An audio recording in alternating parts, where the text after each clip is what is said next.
I agree with you entirely, but please, we have limited time. The next question that I was going to ask you is that now you've explained very well why it is important to give those notices.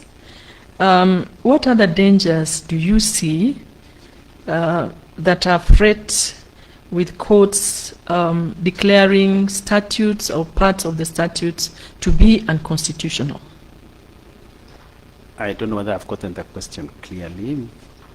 What are the dangers? One, of course, you said you must give them notice so that you do not attach an ambulance. All right.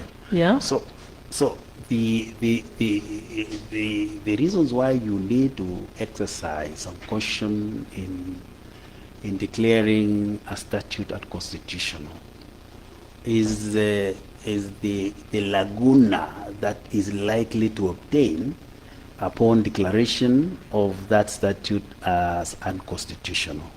What I've seen in most cases is that sometimes a court can give a structural interdict by giving the offending okay, so one, you see that it's likely that there may be a gap or gaps in operations of government. Any other? Now, the interest of the public again may be prejudiced if that statute is declared unconstitutional without basis, because disruption of government functions and public services. Yes. All right. And finally, public good. And public good. Finally, the last one. Are we likely to be accused of judicial overreach? Of course, there is that perception that in the manner in which we, as courts sometimes, because we are the custodian of this katiba, when the courts try to ensure that the rights of the citizens are realized, sometimes some sections of the society can see that the courts are overreaching, overstepping their mandate. But we have to be alive to the fact that this constitution captures the aspirations of the people of this country. And therefore, our duty is to protect and promote the values that are contained in this constitution. Thank you, Judge. That's all from me, CJ. Yes, good morning, Judge, again. Good morning, Commissioner. AG. Had you practiced criminal law before you joined the bench, or have you had occasion to attend to cases in the criminal division? I practiced as a private practitioner. Usually, that is the common work that you begin with, particularly when you are beginning your practice. And I've also done criminal. I have practiced criminal law in the work that I do. Yes. Thank you. Now, with the enhanced use of technology and development in technology, and also movement of people, where crime has become borderless, we find that most offenses that were created under the penal code were envisaged to be undertaken or committed in the physical world. However, now the crime scene has changed into the cyber world. Yet the penal code remains as it is. What are those traditional offenses that can be committed in the physical world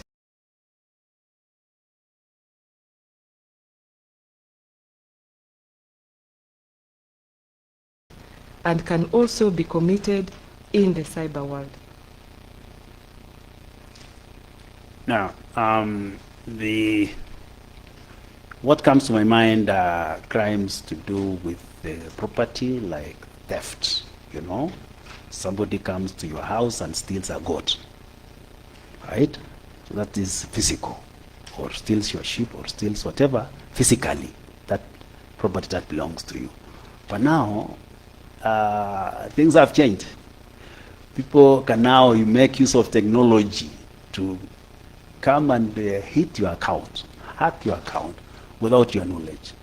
And so I think that is a sense in which the Cybercrimes Act was enacted to address some of these challenges that has come as a result of the technological advancement.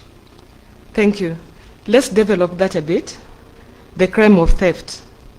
The crime of theft is defined under the Penal Code, and one of the conditions or precedent definition of theft is that you must have had an intention to permanently deprive the person of the property or asset.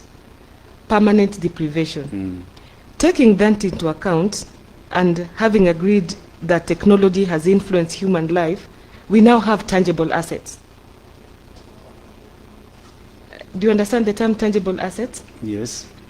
Tangible assets are assets which are not physical. Yes. Can you give us a few examples of tangible assets? Of intangible assets, actually. Not tangible, intangible assets. Sorry. I will look at it as in assets like you have property rights. Property rights in terms of what you hold, in terms of maybe shares, in terms of intellectual property rights, in terms of other things like that. Thank you. You understand. So some of these intangible assets, some of them are purchased, Yes. some of them are created. Yes. Let us go to the ones which are purchased. Sometimes they can be limited, sometimes they can be unlimited. Supposing somebody steals intangible assets that is unlimited, and this person is charged with theft and is brought before you, how do we deal with the definition of theft that includes permanent deprivation? Taking into account that it might not necessarily happen within the borders of Kenya, it is borderless, and the time that it takes. How would a court respond? I think my take would be that you need to have a purposive interpretation of theft to include some of those properties that are not tangible.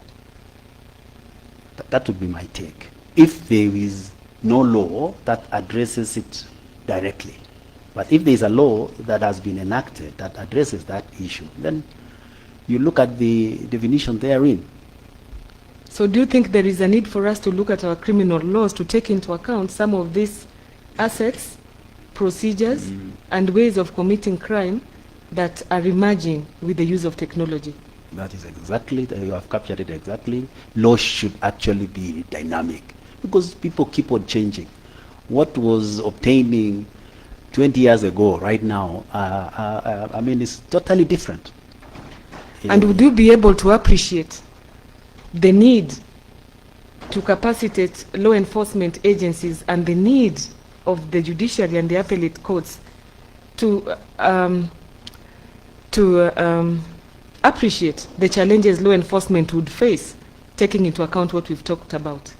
Exactly. We need to continue to build the capacity of both law enforcers and even the courts. And I think that is the reasons why there is continuous legal education that is being undertaken at the Kenya Judiciary Academy under the directions of this commission. And I think you are doing a commendable job, ensuring that the judges are brought up to speed in terms of training. Recently, I attended a training on counter-terrorism and what the criminals underworld are now using to commit crime. And I can assure you it was actually a mind opener. I had no idea of how these people can actually work. But after that training, I'm now able to, if a case is now brought before me, I will be able to understand the intricacies that is involved in the underworld or in the internet.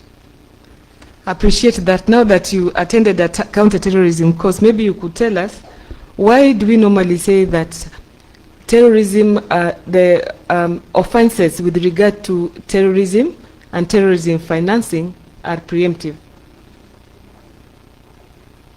Are you talking about the preemptive action or that?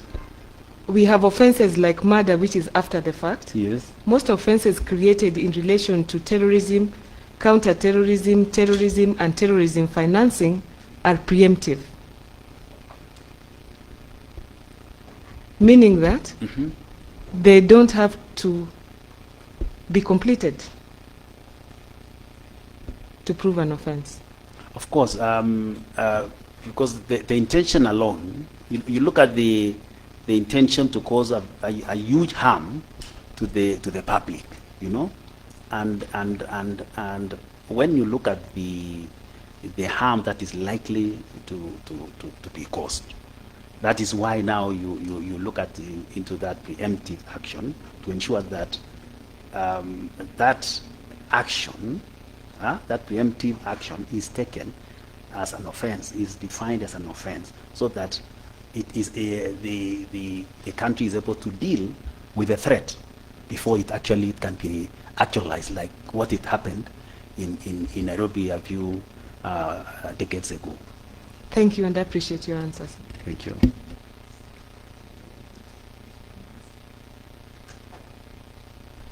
Thank you, Judge. Before I go to my questions, I just want to follow up from what the Attorney General has asked.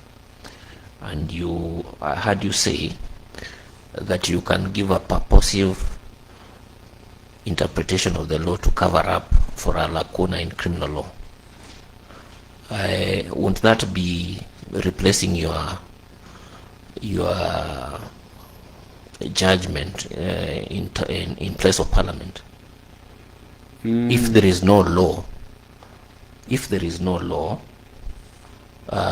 then there is no law in criminal law. Can a judge replace his views? A judge cannot enact a law, yes, because of the doctrine of separation of powers. Yes.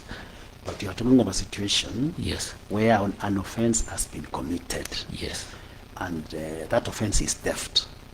And the way it was defined decades ago, yes, as kind of lost track. Yes. You know? Yes. And so for it to gain track, you have to give that definition, yes, a purposive interpretation for it to cover the theft that can actually be done.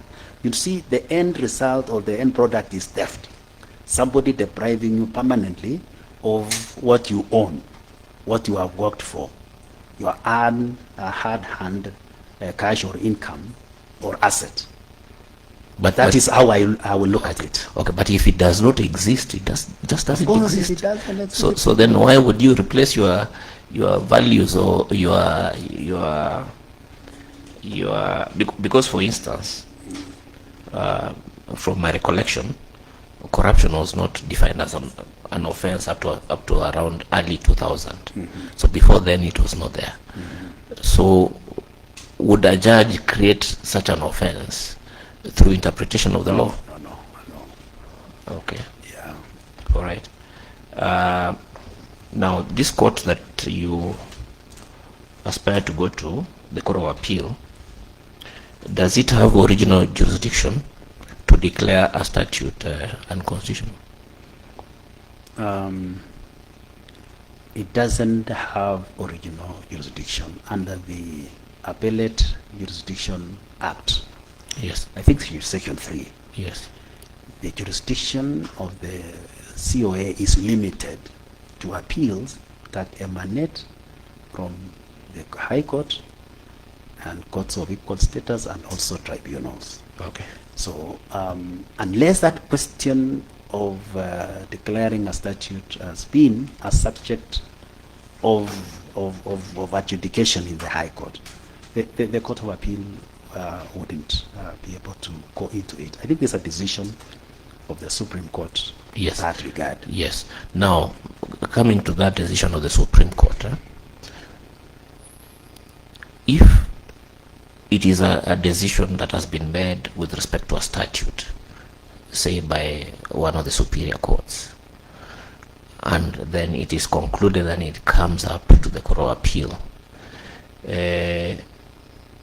would you have power as an appellate court to say that to correct the superior court and say you got it wrong here, the